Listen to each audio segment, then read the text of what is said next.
All right, episode 17. How about that? That's pretty good, man. We're across the threshold of 4 months, and this podcast has been a lot of fun. It's really been has. fun. It's been educational. It's led to business. It's just, I think there's a lot of positives that come from it. I love doing it on a Friday.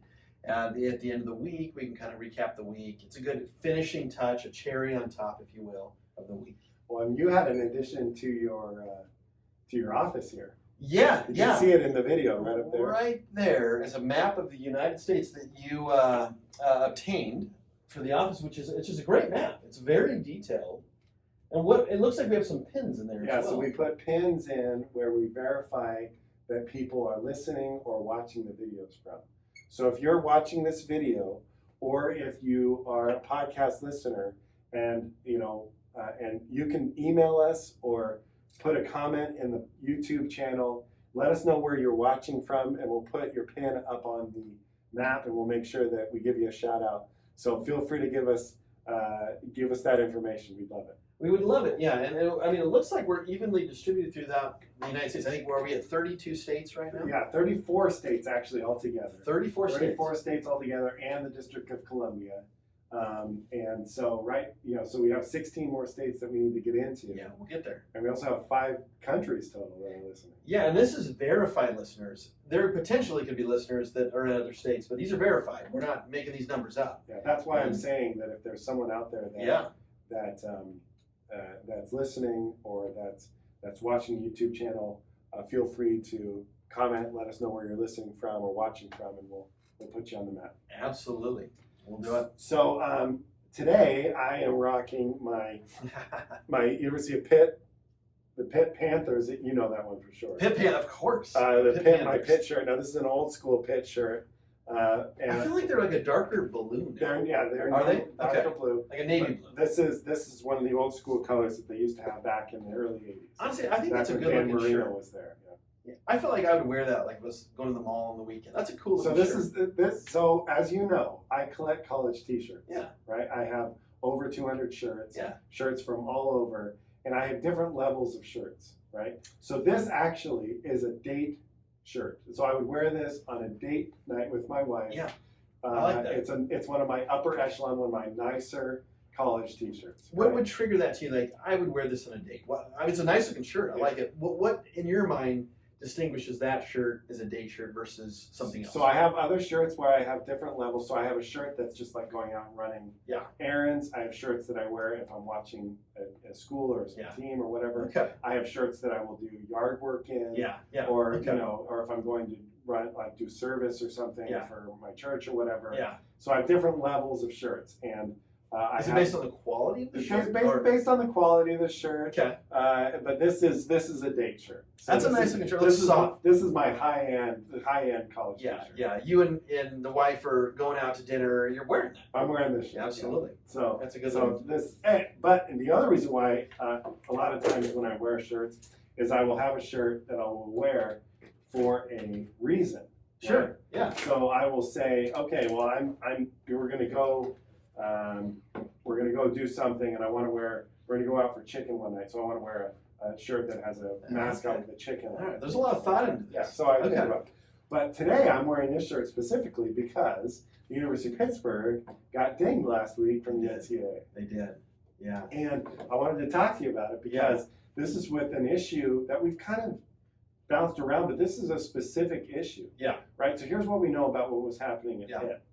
There was, both in the men's basketball and the men's football program, they would have non-coaches come to player-run practices, right? So player-run practices are allowed. They're allowed to do that, but there's certain times that coaches can be in and can't be in. Yes. And so they would have these non-coaches come into these facilities and then talk to the kids and coach the kids. Yeah. and Pitt realized that this was going on. It had been going on for a couple of years.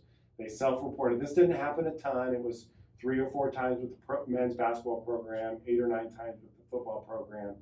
But, and then Pitt got dinged pretty good. I mean, there was no reduction in scholarship, but there's a penalty, reduction in the amount of time that the coaches can can be with the kids even during the season. And so, pretty good penalties. Yeah. So, but my question to you, Aaron, is, Yeah. first of all, what did Pitt do that was wrong? Yeah. And, so then I'll kind of ask some follow-up questions. So the first question is, why is it wrong for a non-coach to come in and deliver a message from a coach? Yeah, so it basically triggers a handful of NCAA rules, and these are good, meaty rules that come up all the time in compliance offices. These are not nuanced rules. These happen all the time. So first things first, there's a concept called CARA, or Countable Athletically Related Activity. And then in season of your sport, you can get 20 hours a week. Okay. Out of season, you can get 8 hours per week. And there's periods of time where you could have no CARA at all. So there's rules. So it's not like a coach and a student athlete can just work out as much as they want whenever they want. They have to follow what's called Bylaw 17 playing and practice season rules. They're pretty complex. A lot of compliance offices have one staff member that's in charge of all the playing season rules. So here, the problem is you're getting also a Bylaw 11 problem, which is staff members. Okay. So countable coaches, right? So for example, football is allowed 11 countable coaches. You can't have 100 coaches. So Alabama can't say, you know what, we're going to outspend everybody and we're going to have 100 coaches. Well, you can't do that. Even at the pro level, there's limits on how many coaches you can have. There's rules on that, right? So you can have non-countable coaches, which are called sort of like quality control guys, ops guys. They're full-time staff members, Right. but they're not real countable coaches. The problem is this. So if those people are coaching student athletes, it's impermissible because they're non-countable coaches coaching student athletes. So Bylaw 11 violation. You have a countable coach issue. That can trigger a major, actually. Non-countable coaches are only allowed to coach coach behind closed doors to other coaches. So for example, let's say you're the head coach of BYU basketball. Mark Pope. Yeah, I'm you're Mark Pope, and I'm just a staff member. I'm an ops guy. Okay. And I'm at practice. You're coaching up some stuff, and I'm watching practice, and I'm taking notes and doing all this stuff. But I'm not coaching anybody up. At the end of the day, you and I are behind closed doors, and you're like, Aaron, what did you see out there? What's this guy doing? What's he not doing? I can then say, hey, coach, I don't think this is going well. I think this, I think that. And That's totally fine. that's totally permissible. It's a closed door meeting between you and me. Got it. I can't then go, okay, the coach can't say, you go talk to that kid and start coaching him up. Now you're getting extra coaches. It's a accountable coach issue, if that makes sense. Yeah. And so that's kind of the problem. So we have accountable coach issues, but we have CARA issues as well. If student athletes are working with staff members, it's countable time. Got it. And are they going over 20 hours? Are they going over their 8? We don't know. So there's significant issues at play here, and these potentially could turn into majors for Pitt. It's a breakdown in monitoring. They didn't have the right monitoring in place, the right rules ed, where was compliance? We don't know. Yeah, they were placed on 3 years probation, so these are pretty serious allegations. Yeah. But I guess my question is, like say specifically for basketball, 8 hours of coaching that they can do in the off season is not a ton of time. No, and most of it's strength and conditioning. I mean, Right. they can do some skill instruction as well, but yeah, it's 8 hours. I mean, So, but I know because I was around on the BYU campus and I'd see the basketball players playing pickup games all the time, yeah, right? So, and I know that at least with BYU, and I'm sure this happened at USC as well, Mhm. the football players would get together and throw the ball and run schemes, but the coaches weren't, so how do schools monitor that, right? Yeah. So how do schools make sure that a coach doesn't, because I guess a coach could watch, but they couldn't say anything? Is that So the great question actually. So player run practices have to be driven by the student athletes themselves. Because think about this, but if a coach or staff member says, hey guys, I want you every Saturday out there. You need to be out there. Well, now you're being directed. That's not voluntary because player run practices really is just voluntary workouts. right? Like usually run by the captains of the team. Captain's team. There can't- Everybody get down here and let's get this thing going. Yeah, but there can't be any punishment or reward if they do or don't participate. The coaches can't even watch it because if coaches are watching, they're evaluating. That's a coaching technique. So coaches can't watch it. They can't track on it. They can't reward or punish. They can have nothing to do with it. They can be aware that they're happening generally. Like, yeah, I know that a lot of the players get together. I don't know who's there, who's not there. Now, people think, well, really? Like, how's that happening? Now, coaches could say, hey, captains, I want you to, take the lead with the team. However you see that fit, you take the lead. But that's where they need to really cut it off. And then the captains, if they say, you know what, guys, I want everybody to get together on the quad 3 days a week, we're going to work out. Fine, but coaches can't be there, they can't watch, they can't film it. Coaches sometimes will abuse this, right? They'll walk by and see it. They'll ask for feedback from maybe a captain. Let me know who came, who didn't come. Right. Here's the problem with that. One of those student athletes goes rogue and is burned, and they can just out the staff and say, that's it, I'm quitting this team, I hate this. And by the way, I'm like a scorned employee that leaves a job and tries, doing a scorched earth thing. I think what happens is it can get staff members in trouble. So I always told staff members, don't trust your career to a student athlete that could blow up and leave and hurt you. Right. Don't get involved. Don't watch. It needs to be truly player run. This is a key area of abuse, though, and because you can get extra practice, extra workouts, extra coaching. That's a competitive advantage on the field. The NCAA says it's a no-no. Well, if I'm a coach, I mean, gosh, it seems super hard to just limit what I want to do with these players over 8 hours in the offseason. Yeah, absolutely. I want to get as much time with these kids as I can. Yeah. But I guess you just have to be overly cautious, right? With these types of violations. Yeah, very. And we used to really harp on this at USC all the time. Do not ask kids to meet on their own. Do not ask for reporting back. Do not reward. And put it in writing. Make sure the coaches know. And then what you do, if you're an administrator watching this, ask your student athletes when they pick up their stipend checks, hey, are coaches asking you to do any workouts on your own? Remember, they can't do that. It needs to be voluntary. They're not giving you rewards, punishment, right? And we would tell the coaches, hey, we're going to be telling that. That's a counterbalance. We're telling them the rules. We're telling you the rules. And we're asking on each other to tell on each other. Right. So do it by the rules. Because I promise you, a student athlete's going to get disgruntled if he doesn't want to give a Saturday up. And you forced him to do a workout and he doesn't have a workout that day, it's a problem. So at the end, you're saying that even like at the end of the season when the coaches bring all the players in and the kids that are coming back, even at that time the coach can't say to the next year's captain, hey, we want you to be in charge of running this thing.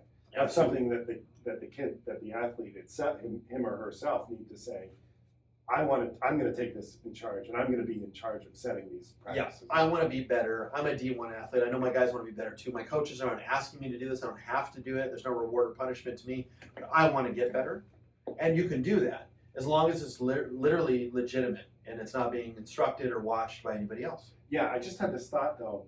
A lot of schools. We've been on tours of Rutgers and Yale and all over.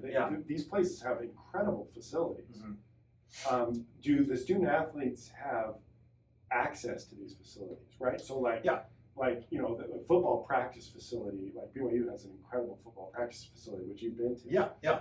Would it be when you were at USC and you're hoping these kids run these practices on their own? Yeah. Do you just give the kids kind of carte blanche to just open up these facilities and do whatever they want? Absolutely. And what you can do is you can give them hours and times when the facilities are open. You could post it on a wall and say, hey guys, for any of you that want to do voluntary workouts, it's your choice. If you want to, the facility's open this day, this day, and this day at these times. Feel free to be there. And it's better to do it that way because then the coaches can say, I'm going to make sure I'm away.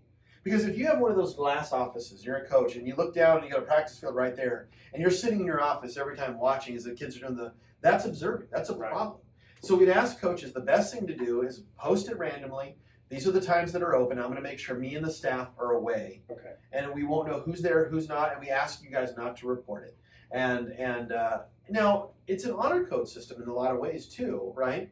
But this is what can happen. When you abuse it or you cross the line or whatever, this stuff comes out, you're put on probation. Now, if Pitt has this happen again while they're on probation, it's a major. People are getting fired, the whole thing.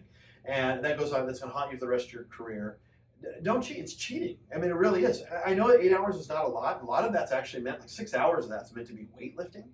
And so it's really meant to be the kids can keep themselves in shape during the off season and during the season because they're student athletes still too. They have to go to school. They have to do their work. They're not pros. We don't want to just dominate their time all the time.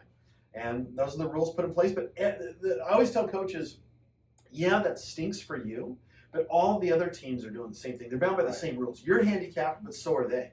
And they always would say, well, they're cheating or they're not following the rules. Well, but we're going to follow the rules. rules, and that stink, and if they're going to get caught at some point, we're not going to get caught. Right. We're going to win the right way. That's what I recommend, and that's I'll give you some tips on how to monitor that and educate. Okay. All right. So just be careful. Be careful. That's right.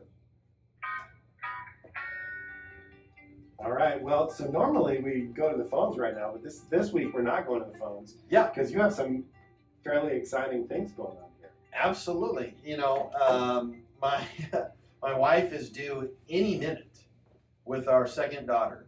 We're very excited, and so for that reason, we just thought, you know what, let's not schedule anybody, because I didn't want to get in the situation where I schedule somebody, they rearrange their schedule, then I have to cancel Absolutely. it. And honestly, it didn't. I thought it was good to kind of circle the wagons, just you and me, and we can do some rules ed and really get into some topics and taking a break, because we have a whole line of people that are interested in being on our podcast. We can't accommodate everybody, but we're trying to, and I think we could line up for the next 4 or 5 months of people. So sometimes we'll take some breaks like this. Yeah, it sounds good. Yeah. Well, so their next section is going to be our rules ed section, which we haven't done for a while. Yeah. And we're going to be talking about some new rules that are being proposed by the NCAA. And this section is actually going to be brought to us by Welch, Bruin & Green. Yeah. So we're a law firm, Portland-based law firm, that we specialize in workers' comp, personal injury, social security, disability, and collegiate sports law. We can offer consulting services. Basically, we can do anything a compliance office could do. You know, we bring legal expertise. We also bring compliance expertise. And I think we get along with people pretty well. We can navigate, talk to different people, and help you tailor what your needs are, and then offer you some consulting services at an hourly rate, and that we come to an agreement on and help you out. Yeah, so we can help both schools and student athletes in issues. Yeah, schools, student athletes, parents, coaches, you know, transfer issues, eligibility issues, appeals of scholarship reductions or non-renewals. You know, contact us, give us a call, and we can help you out. Yeah, call us at 503-221-0870. Yeah. You can email us also at collegesportsattorneys@gmail.com, which should be right here. Yep. You can email me at wbgatty.com or Aaron Price at awbgatty.com. And to clarify, we're Oregon licensed attorneys, but we offer consulting services out of state. And if we needed to, we could also seek options if we needed to get licensed temporarily somewhere else. That's right. So it's 503-221-0870. Absolutely. 210. Oh, that's kind of exciting. Oh, I like it, man. You know something's coming when that That's happens. right. All right. So now this is potentially huge, actually. Yeah. So the NCAA right now is proposing that going into effect the next academic year, that there would be a no-cost, one-time transfer for all student athletes. Yeah. So right now, in sports like men's basketball, football, women's basketball, men's hockey, baseball, you cannot transfer unless you're a grad transfer and be immediately eligible. Right. You transfer, you have to sit out a year, use your redshirt year, lose a year of eligibility, and then you can play for that school. Yeah, or you're going to try to get a waiver of some sort. Right. It's a process. It's a process, but the NCAA is proposing this one-time transfer, no penalty, no waiver needed. You can just go from school A to school B anytime. Yes, you're playing football at BYU, and you're side-eyeing Utah, transfer, and you go play at Utah. Yeah, that's right. I mean, that's essentially what they're proposing. Yeah, you're not sitting a year, you're not losing a year, there's no waiver. Now, One time you get to do it. That's right. Now, there have been a lot of different takes about this already, because this is really a hot button issue. I heard Richard Pitino, the coach at Minnesota, said he thought it would create chaos on rosters. He's not in favor of this rule. Mark Pope at BYU said this week that he would be in favor of it, but he would only allow it for student athletes who want to come and play basketball at BYU. So that was his kind of joke. Yeah, but, sure. Yeah. But a lot of what I've heard have kind of centered around, you know, how do you monitor this? Because Mel Tucker, for example, leaves Colorado to Michigan State after the signing period was done. Yeah. He had a ton of kids who signed to play for him. Yeah. Can he now reach out to all these kids and say, hey, just transfer, you get one transfer, come with me to come with me to Michigan State. Yeah, I mean, in theory, you would have protections because you don't have ability to reach out to current student athletes, right? But on the way out, if he said, "Hey, taking a new job, they want to reach out to me, get your name in the transfer portal," and he leaves, you could technically do that, right? But if he's already at the school and he's left, and then he's reaching out to the kids, that it'd be tampering, right? Because then it would be just a free for all. But so that what it's going to lead to is when coaches leave or are terminated, it's going to be contained. Give us your phone, get out, because we don't want you taking our kids with us. So what coaches are going to do then is plant seeds, probably. Hey, if changes come to staff, hey, that's really hard to monitor. It shouldn't happen. There's always abuses that can happen. When the texting rule went into effect for football, football used to not be able to text. Very outdated rule. Coaches went nuts when we announced this is coming, it's being proposed. We're going to have to text all day. I don't have time to spend 500 texts a day, and this is going to end my life, and da da da da. And I knew it was going to settle in and become normal. Right. This will do the same because all the other sports, like women's soccer, has this, right? There's probably some tampering a little bit, and there's probably a coach talks to some trainer who then talks to. There's going to be a little bit of it. The problem with the major sports of football, basketball, women's basketball, baseball. When I say major sports, I mean money, TV type sports. Right. There's more at stake. People play professionally. There's more at stake and more reason to tamper. So that is a concern in these sports. But I think the ultimate goal is to help the student athlete and give them more flexibility. It's a good thing. But you've got to watch that tampering. And it's going to be really, really hard. You're going to watch your coaches that are leaving, coaches that are coming in, bringing. It's going to look suspicious if a kid or a coach leaves for Michigan and suddenly 5 of your guys go in the transfer portal and all want to transfer to Michigan. Right. It's going to look kind of strange. The NCAA might look at that. Well, and Richard Pitino's point in this article that I read, which was a really good point, was, his concern is you have a kid who's a freshman who comes in highly talented, doesn't play because he's got a player who's better in front of him, and then he transfers after his freshman year rather than staying for a sophomore year where he might play more. Yeah. He says, look, it takes time to develop some of these kids. Some of these kids come out of high school and they're the best player on their team in their city, and they come here and they're just not ready for D1 basketball, and it takes them a little bit. Yeah. And then by the time they're sophomores and juniors, they're the stars of the team. Yeah. So, he's concerned that these kids would, after freshman year, be frustrated and leave. But I guess there's really nothing you can do about that. Yeah, I mean, you're going to have to recruit kids the whole time they're there, essentially, right? And that's what coaches, I think, wanted to stop. They wanted to say, I got you. And yeah, sure, you can leave under extreme circumstances, but it's going to be a big problem for you. So it's not likely that you're going to leave. Now, if you can leave and be immediately eligible, only one time. It's not like you can do this every year. Right. So a kid decides, do I want to burn my one time to do this on this move? But yeah, a kid could get frustrated or not be playing a lot and get homesick or whatever. So you're going to have to, especially that first year, probably keep recruiting that kid and keep them happy, which stinks for the coaches because it's going to be added extra work. It's going to give a lot of flexibility to kids, though. I think it's going to help big market schools and sunny big market schools. Yeah. A kid leaves LA, goes to Oregon. Gets to Oregon, he's not playing very much, it's raining, he feels homesick, his family's not there, he wants out. Right. Transfers back to USC because he's from LA. Now, it's not going to happen in reverse, right? Or UCLA, for example. Let's not get crazy. but let's say, no offense to UCLA. I'm kidding. But it probably is not going to happen in the reverse very much. So, yeah, I think that might hurt smaller market teams, non-sunny weather teams. But, it is what it is. It's about flexibility for the student. The student athlete should have the choice. If he says, hey, I'm not happy here, and I want to go somewhere else, I don't want to be penalized to go play somewhere else. I have one time I can do that. I think it's coming. There's rules. You have to leave eligible, right? Yeah. You can't be on discipline.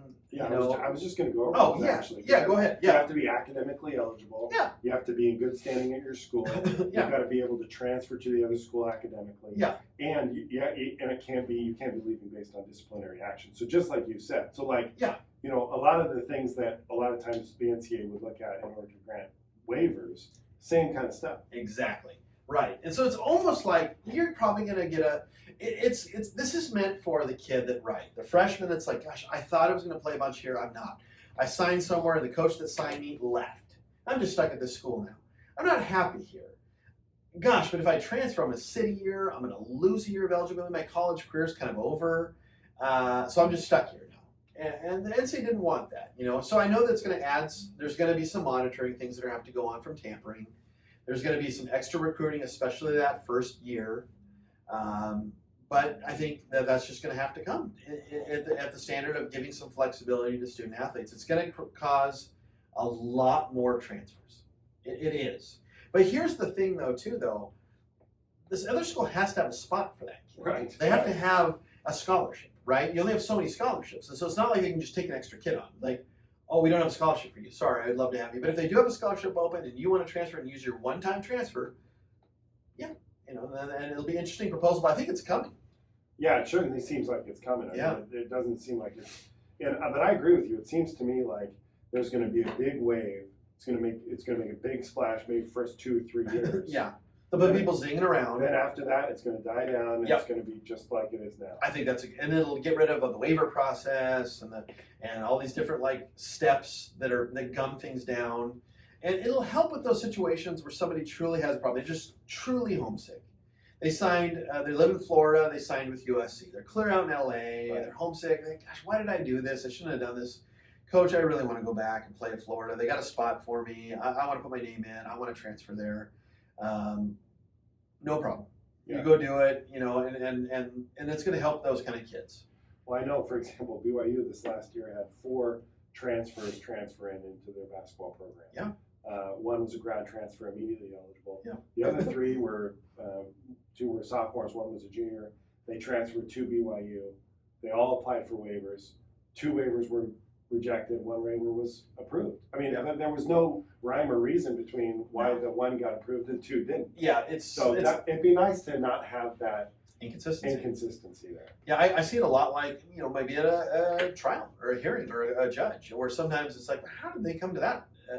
And that can happen, and sometimes maybe you just remove that and say, no. One time in your career, you get to you have some benchmarks that you have to meet, but if you're truly somebody that's eligible, you're not under disciplinary, you know, sanctions, you're academically eligible, you know, you've got academic progress, then yeah, go ahead and transfer one time and do your thing. And yes, coaches, you're gonna have to do a little extra recruiting. You're gonna have to treat your kids a little bit better, right? You can't just kind of say, now I got you, you sign, I'm gonna just stack you under 5 different people. Well, no, you're gonna have to maybe treat that kid a little bit better and kind of keep recruiting them a little bit, keep them happier. That's not a bad thing. I think having options is not a terrible thing. Right. And again, this is a proposal. Just a proposal. It's not a rule. So we'll see the specific rule, and when we get it, we'll explain it a little bit more and kind of talk to people. And again, if people have questions about it, they can give us a call. We can walk them through it. But right now, it's just a proposal. Yep. And we'll see what happens in the next couple of months. Yeah, it'll be interesting. Perfect. All right. So, this is potentially a pretty big week in college basketball. Yeah. Do you know who USC has this weekend? Who do they have here? I kind of forget their schedule, who they have coming up. Well, so BYU has a huge game tomorrow. They do? We play Gonzaga, the number 2 team in the land, tomorrow. Let's see. I heard about that game. I knew about that game. That's going to be a big game. Let's see. USC. USC has a bye on Saturday. Okay, that's why I couldn't remember. They have a bye. Oregon and Arizona State. Should be a good one. Should be a good game too. But Oregon and Arizona, excuse me. But BYU, Gonzaga, that's kind of one of the big games. And then Baylor, Kansas is Saturday as well. What do you think the chances of BYU pulling that upset? They give us Gonzaga's only a 4.5-point favorite. The ESPN has BYU having a 37.3 chance of winning the game. I mean, essentially, Gonzaga is a heck of a team. They're good. And BYU is pretty good too. And so I feel like for BYU to win the game, we've got to play an A+ game and have Gonzaga play probably a B- game. Yeah, they're a little off their game, a little bit. Off their you guys game, play fantastic. and we play just out of our glory, and we can play with them. I mean, that's a winnable game for that's BYU. A winnable game, and it would be a big game for us before March Madness. Yeah. So, but kind of connected with BYU, this was a topic that you and I had talked about a lot when it happened. Yeah. And this was before we had done our podcast. was, one of BYU's star players is this young man named Yoli Childs. Great young man. Yeah. Probably going to the league. Yeah, probably. Yeah, he's got skill. He's got the skills. He's a really good player. And last year, after his junior year, he was a all WCC selection. I think he was a heck of a player on every award list, kind of thing. He put his name in for the draft because in 2018 and 19 they changed the rules. It used to be, right, if you hired an agent, you were done, right? Done. Is that the old rule? Yeah, because for the longest time that was the rule. Because basically you're professionalizing yourself. I hired an agent. I've signed up with an agent, right? Or I'm getting somebody to represent me on my behalf. You're done. No problem. You're going there, you're done. And what was happening a lot was you had a lot of kids who were borderline NBA talent, who were juniors, sophomores and juniors and seniors who were signing up with agents, losing their eligibility, not getting drafted, and then Came back to school, they're your done. scholarship's gone. Yeah. And so the NCAA and the NBA, frankly, kind of changed this rule. They said, okay, in 2018-19, these kids were able to sign with agents, go to the NBA draft combine, figure out where their draft status was going to be, and then they could decide by May 29th to either withdraw their name from the NBA draft or continue in the draft and lose their eligibility. Right? So there was this kid, Yoli Childs, who prior to May 29th said, I'm not going to go into the NBA. He had hired an agent. He had flown around, had gone on workouts. He had gone to the NBA Combine, or I don't think he went to the NBA Combine, but he had gone and done NBA workouts. Yeah. And had received some benefits. Okay. But by May 29th, he decided, I'm not going to go to the NBA. I want to come back to BYU. And trust me, this was a big deal for BYU fans. Sure. Okay? You get one of the best players back. Right, exactly. So what happened then was somewhere in that process of coming back to school, he was supposed to file some paperwork in order for him to be eligible to come back. And whatever happened, I don't know the full extent of what happened, but that paperwork that was filed was not filed correctly. And the NCAA, rather than benefiting this young man for wanting to come back and be a student athlete, they penalized him 9 games. Now, there are a lot of pundits who wrote pretty nasty things about the NCAA. That's pretty steep. It's pretty steep. 9 games, that's almost a third of the season. Jay Billis, for example, wrote on a tweet saying, wow, sanctioned for choosing to come back to school. What purpose does that serve? None. Embarrassing. Yeah. Right? And he was and he has repeatedly talked about this. Yeah. In fact, he was at the Maui Invitational where BYU played, and he talked about this again during that statement. So I guess, so what do you know about these new rules, Aaron? What did Yoli do that he shouldn't have done? Was this we don't really know, I guess, but what do you know? My thought is this, I'm curious who the bad actor was here, right? Did he fill out all the paperwork right, gave it to compliance bungled it? Is that what happened? Because then what should have happened is a waiver, and the BYU compliance office falls on the sword, says we screwed this up, our bad, don't punish the kid, we're doing a waiver. And I think the NCAA would have saw that and thought, okay, or did the kid drop the ball? Meaning compliance was asking for this paperwork forever and he wasn't getting it in, didn't sign it, didn't do this and that. And then compliance is like, well, we're not following the sword for this guy. He was a knucklehead and screwed it up.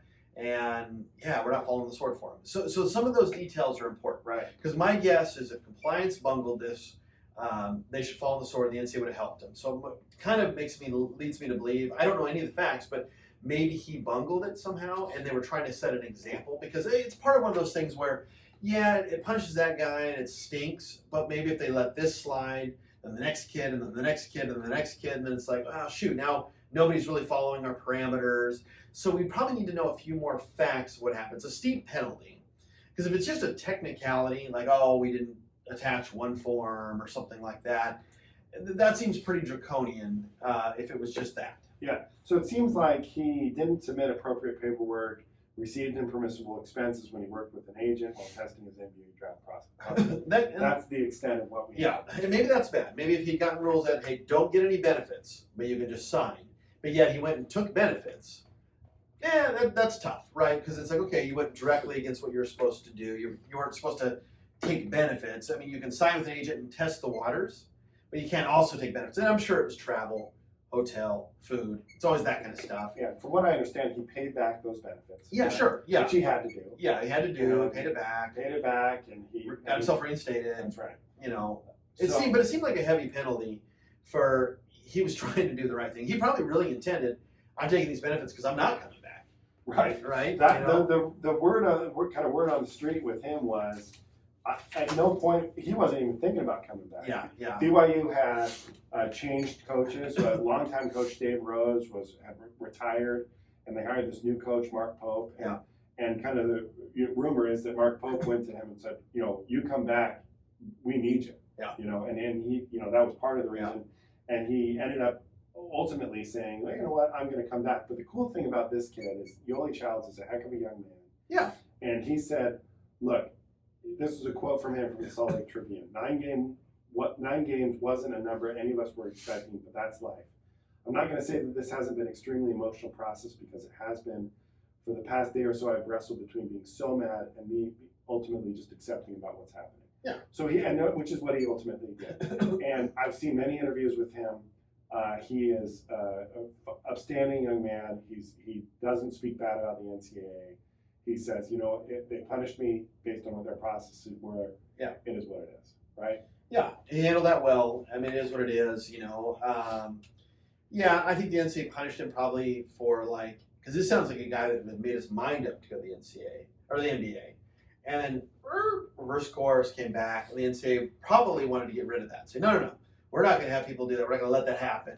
And we're going to set an example out of you. And sometimes the NCAA does that, where they'll set an example of one person and then they get lighter as it goes on. And unfortunately, he was probably one of the first people to have this sort of happen. It's a brand new rule. Yeah. Everyone's still trying to figure out the rule. Yeah. The rule, basically, there's just paperwork you got to file. There's rules you got to file or follow, and if you violate one of those rules, you could be in this type of a situation. Yeah, and I think sometimes the NCAA does that. Well, let's set an example to start. Unfortunately, not fair to the kid, but we're not trying to be unfair to the kid. We just want to set an example for everybody that, hey, don't do this again.